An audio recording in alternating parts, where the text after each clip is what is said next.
Greetings, and welcome to the second session of this four-part lecture course on extemporaneous preaching. In the session this morning, I want to describe the difference between the oral and the written word. In order to be able to do an extemporaneous delivery of a sermon, we need to have a way of converting the written word to the oral word. And this is done as we orally rehearse and as we present the sermon to the congregation at the final moment of delivery. Now you might say, well, what's he talking about? The oral word, the written word. Well, the oral word and the written word are two very different language delivery systems, if you will. They basically are different worlds of communication. They're both very good. They're both very important ways in which we communicate with one another. But they're very different ways. And this isn't commonly understood. And so I want to really focus on that in this lecture today so that you understand what we're trying to do when we orally rehearse. We're trying to take what's written on the page and produce it in an oral way, deliver it in an oral way. And that is very important. To illustrate that these are two different worlds, I'd just like to talk about them for a minute. For example, the oral world of communication. In an oral communication, we use our mouths. We speak. And people hear what we say with their ears. And it's an audible thing. And the audience are called listeners. In a written world of communication, we use our hands to write something, and it is read by people. The audience are called, it's a verbal communication, and the audience are called readers. So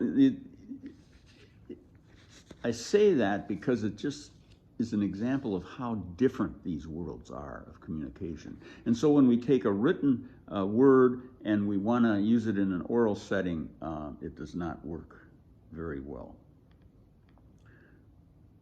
Now, even though the spoken word came first among human beings, and we spoke together to each other for thousands of years, the written word in our time, and long before our time actually, began to ascend in its importance in our culture. And this took place principally not just when things began to be written, but when the printing press was invented. Once the printing press came along and you were able to produce what people have written and disseminate it through, many areas to many people, then the written word began to ascend in all areas of our life, in commerce, and especially in academia, where people were learning. And it was a wonderful thing. All of a sudden, people who had been on the outside looking in as far as education goes could learn to read, and by reading and being able to acquire these books and pamphlets and so on, they could become very knowledgeable about things. And so the written word became this incredible equalizer among people, and it became the dominant way of teaching people in our schools and so on. In the church, it really was important because now people could read the Bible. It was translated into their language, and if they could read, they could actually read it for themselves and didn't have to rely on it being translated for them by priests and so on.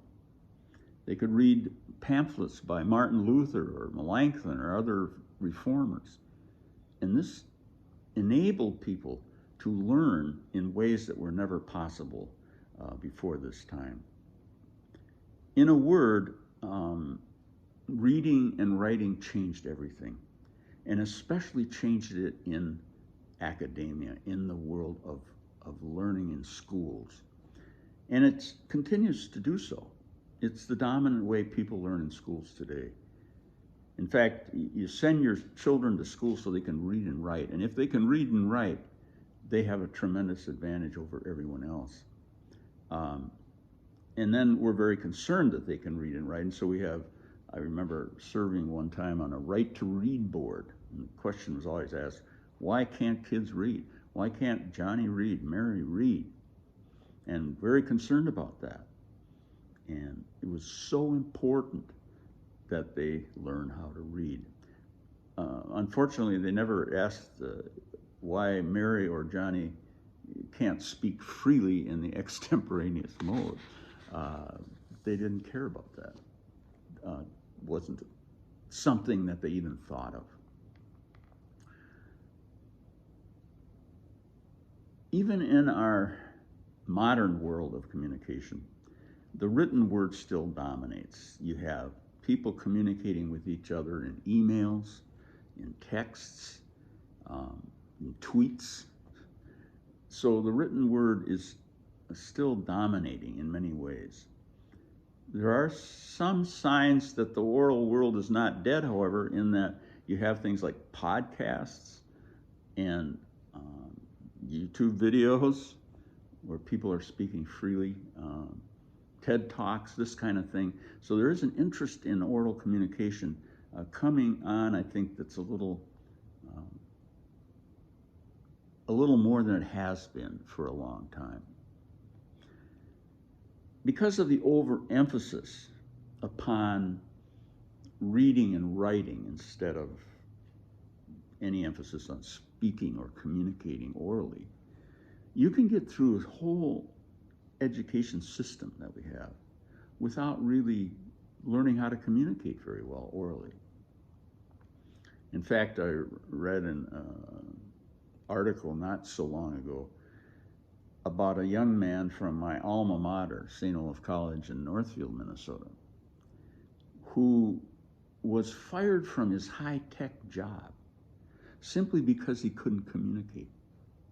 And he was very upset about that. But he had managed to get through college and high school and everything else without really learning how to speak very well. And so that's kind of typical. It can happen to people. Now, as I said, the difference between the oral and the written word is huge. It's not a little difference.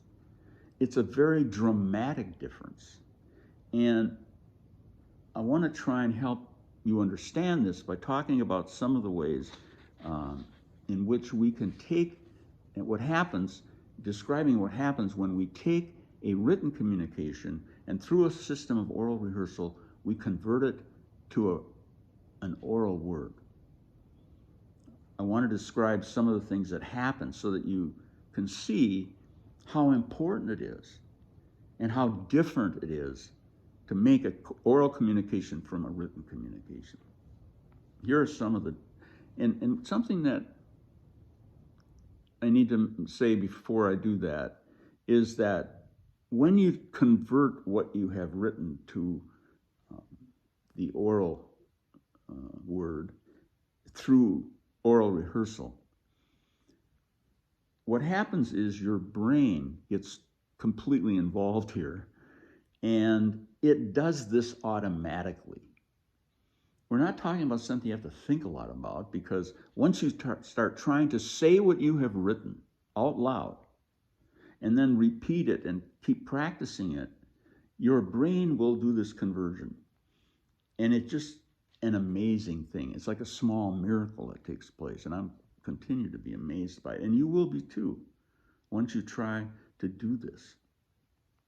once you try to orally rehearse what you have written and do enough of them, you'll see how the brain takes care of all this for us. We don't do a lot of thinking about it.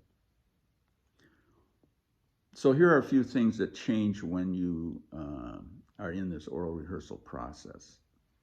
Probably the first thing that changes is that your brain organizes things a little differently, perhaps, and identifies where what you have written is too unorganized or doesn't make good sense. When you're speaking freely, everything has to follow. Your brain has to follow what you have written. And if it isn't written clearly, or if it's not making good sense, your brain will make some changes.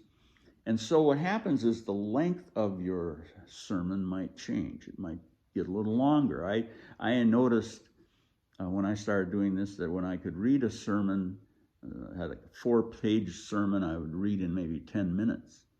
When I started speaking freely, it went to closer to 15 minutes. So it adds a little time because you're adding things as you go along when you're speaking freely. Some things you might leave out. Your brain might say, well, why are you talking about that? That's not necessary, and it just leaves it out. So that's another possibility. The second thing that happens when the brain starts changing what you've written to an oral word is that you repeat things. There's a lot more repeating. That's why if you recorded what you wrote after speaking freely in a sermon and tried to transcribe it, it wouldn't make sense on the page because there'd be a lot of repeating.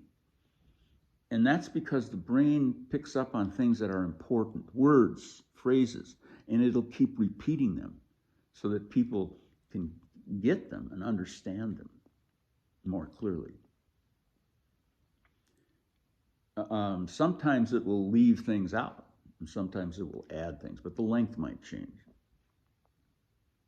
Or the repeating, that just happens. Sometimes there are changes. Many times your brain will think of something better, a different way of expressing it. And it will add something very similar to what you're saying, but it will change it. So you'll see some changes. Another thing that happens when you're speaking freely is stammering. When the brain is trying to figure out what comes next, it'll say, you've noticed that when I'm speaking freely in these lectures, I'm sure. Or it'll say and, the, just, as it's thinking. And so this is a very typical thing that you hear when people do this kind of thing. Several years ago, my wife and I were watching the Antiques Roadshow. And a appraiser came on, and he was appraising a desk. And during his presentation, or his appraisal, he must have said 15 times. I counted them. There were 15 times. And afterwards, I said to my wife, could you believe how many times he used the in his presentation? She said, I didn't notice any of them. He was so good at what he was saying, the ahs didn't get in the way. You only listen to what was important. And that is what happens. It's just a natural thing in speaking freely. Another very ordinary thing that happens when you're speaking freely is that you stop and you insert something, and then you go back and pick up where you left off. And that inserting of something, because you've forgotten to say it right away, or it's something that has to be in there in order to qualify what you're going to say. People accept that. Doesn't bother them at all. You would never write that way. But when you're speaking freely, you can stop, insert something, and then go on to the next thing. Sometimes you will add more details, as I've kind of indicated already. And then also, stammering is a way of stalling. But there's other ways of stalling. When you're trying to come up with what you're going to say next without reading it, you might have a different way of stalling. You might just look off into space, and you're thinking, and you're saying just whatever. Different ways of stalling in order to be thinking and coming up with what comes next. And that's not as distracting as you think. Now, if you had memorized word for word and you were going along and all of a sudden you couldn't remember what came next and you're just blank, people would feel bad for you. You screwed up. But when you're stalling and speaking freely, what happens is the people are pulling for you, and you're going, I saw this, and I just, and then when you come up with it, they're with you, and they're pulling for you. It doesn't hurt you. It almost helps them. It gives them a time to kind of think also in an oral setting. Sometimes you come up with something better than what you wrote. And if you do, you need to write that into your notes so that when you rehearse it, you keep rehearsing what this new idea is. Your brain comes up with something better at the spur of the moment.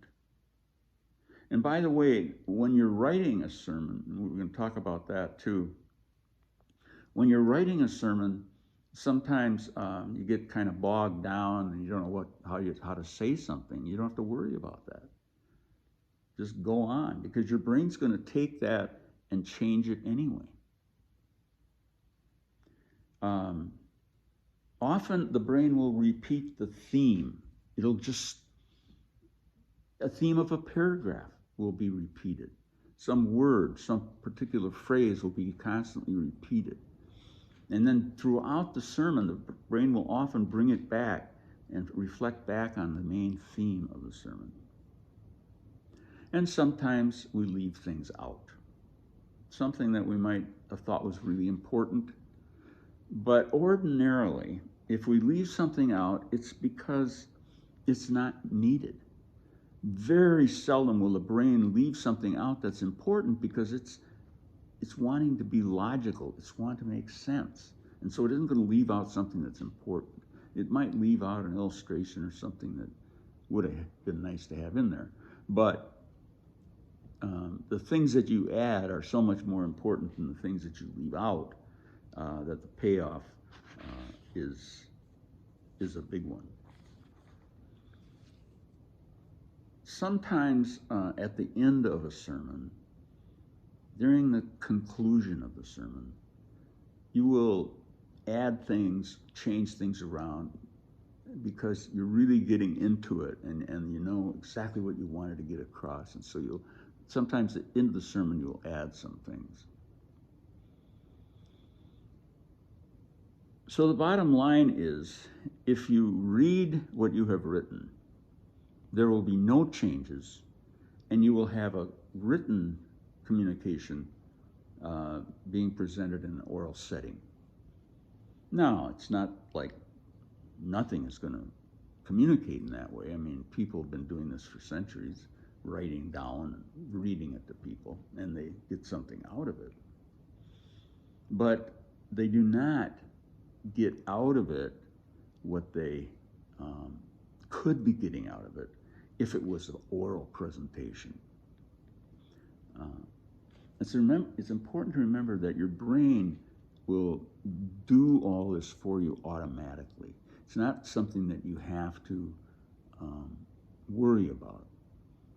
It will just do the conversion during the oral rehearsals and at the time of delivery. one of the things that is important to remember is that there are many ways of saying the same thing. So that even though you've written it in a way you think is really beautiful and special, you can say that in a different way, and maybe it's more communicative. And the premise of all this is it's better to use oral language in an oral setting.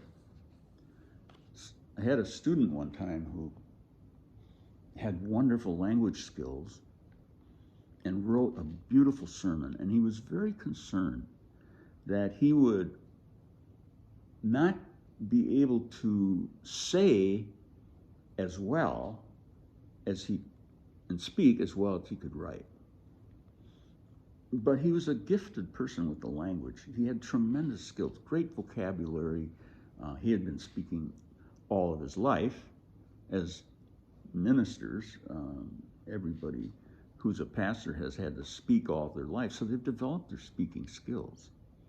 And they just don't know that they can use them in this way. Well, once we in my class that I taught, we would always get together individually with these students, and once he started trying to say what he had written, all of his ability with the language came through in his speaking, just like it did in his writing. And he was very good at it. And much more communicative in that setting. I think it's important to remember to resist the impulse to memorize it when you are rehearsing. And we're going to talk about that some more in the next session on oral rehearsal. But what happens is if you oral rehearse it too much, you start memorizing it. Every time you say it, it should be different, or else it's being memorized. Many of the words and phrases that you use in the oral presentation are on the page, or similar to what's on the page, but never the same. And so if you run through it too much, you begin to have a memorized text, which isn't what you're looking for either. And remember that this change from the written word to the oral word only takes place as you try to speak it orally. And these rehearsals are oral rehearsals. And it is you try to say something that you've written orally that you begin to remember it. You don't memorize it, but you begin to remember it. And then as you repeat it and repeat it and repeat that process, eventually you're able to say everything that's on the page in different words, but in a terrific communication that works in an oral setting so much better than simply reading what we have written in an oral setting. Well, that's that for this somewhat confusing, perhaps, session, but it's important to remember this and to know this before we go on to oral rehearsal. So now, in my next session, we'll be talking about oral rehearsal and how exactly you do it so that you can make these conversions and you'll be on your way. If you have any questions, or if you have interest in my book, you can contact me at jerlarson39@gmail.com. And the Jer Larson is all small case, as they say. So thank you for joining me, and we will see you in the next lecture on oral rehearsal.